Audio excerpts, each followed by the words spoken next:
সুপ্রভাত বন্ধুরা, সোমার ঘর সংসারের আরও একটা নতুন ব্লগে আপনাদেরকে স্বাগত। আজ হলো বুধবার, আর সকালবেলায় চা খেয়ে আমি ছাদে চলে এসেছি। ছাদ থেকে আপনাদের সঙ্গে ব্লগটা স্টার্ট করলাম। আজকে কিন্তু সকালবেলায় মাঠে যাইনি, কেউই যায়নি, আমরা তিনজনে, আমি, অনি, কর্তামশাই, কেউ যায়নি। আসলে যায়নি তার কারণ হলো ওয়েদারটা দেখুন।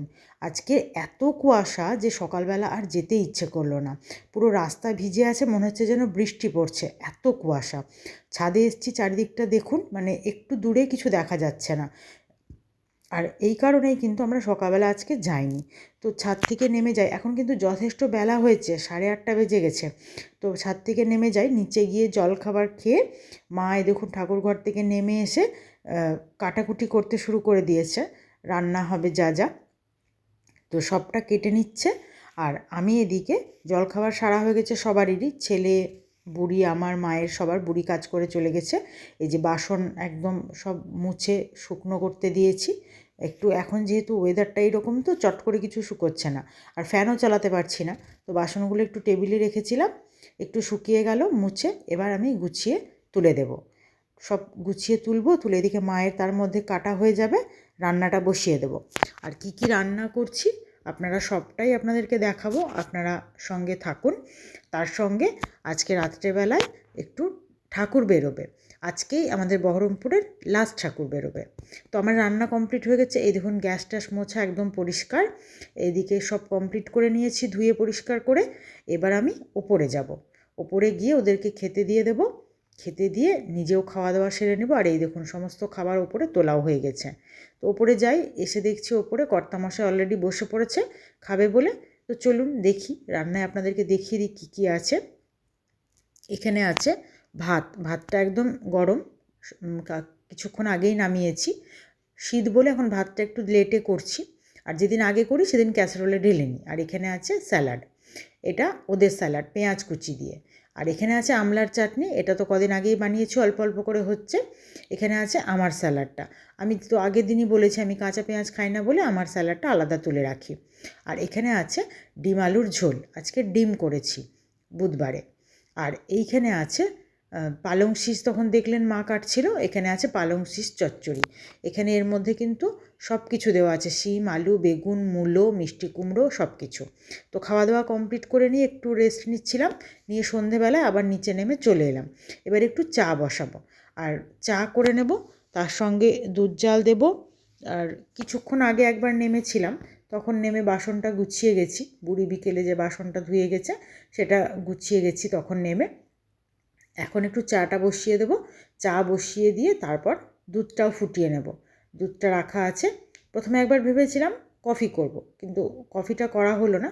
কফি করব না, মানে একটু মনে হচ্ছে যেন ডিম খাওয়া হয়েছে, তো কফিটা খাওয়া ঠিক হবে না, পেটটা ভার হয়ে আছে এমনিতেই, তো তাই লিকার চাই খাবো। তো ওই জন্য চা বসিয়ে দিলাম, আর এদিকে দুধটা ফুটিয়ে নেব, নিয়ে তারপর চা খেয়ে আপনাদের তার মধ্যে শুনতে পাচ্ছি একটু বাইরে আওয়াজ হচ্ছে ঠাকুর বেরোনোর। তো এটা হচ্ছে আমাদের এখানকার খাগড়ার সোনাপট্টির কালিকা ঠাকুর আসবে আজকে, শুনেছি। এবার আসলে আপনাদেরকে অবশ্যই দেখাবো। আমি তো আগেই বলেছিলাম আমি সব ঠাকুর দেখতে যাই না, কিন্তু আজকে এটা লাস্ট ঠাকুর, এটা আপনাদেরকে একবার অবশ্যই দেখানোর চেষ্টা করব। তো চাটা করে ফেলি, করে তারপর এখন তো চা সন্ধেবেলায় আমি, অনি আর মা খাবো, এখন কর্তামশাই থাকে না সন্ধেবেলায়, তো চাটা কমপ্লিট করে নিয়েছি। এবার একটু চিনি মিশিয়ে দেব, আমি চিনি বাদে চাটা খাই, আর অনি আর মাকে অল্প একটু করে চিনি দেব। চিনি বাদে আমি অনেক দিন থেকেই চিনি বাদে চা খাওয়া ধরেছি, এখন সকাল সন্ধে দুবারই আমি চিনি বাদে চা খাই। মা আর কর্তামশাই সকালে খায় চিনি বাদে, কিন্তু সন্ধেবেলাটা মাকে একটু চিনি দিয়েই দিই। তো চাটা খেয়ে উঠেই দেখুন বাইরে শুনতে পাচ্ছি ঠাকুর বেরোচ্ছে। তো চলুন চটপট গিয়ে আপনাদের সঙ্গে ঠাকুর বেড়ানোর যে প্রসেশনটা অবশ্যই একটু শেয়ার করার চেষ্টা করি। তো যাই, এই যে মাকে বললাম মা গেটে তালাটা মেরে দাও, আর অনি আগেই চলে গেছে দৌড়ে।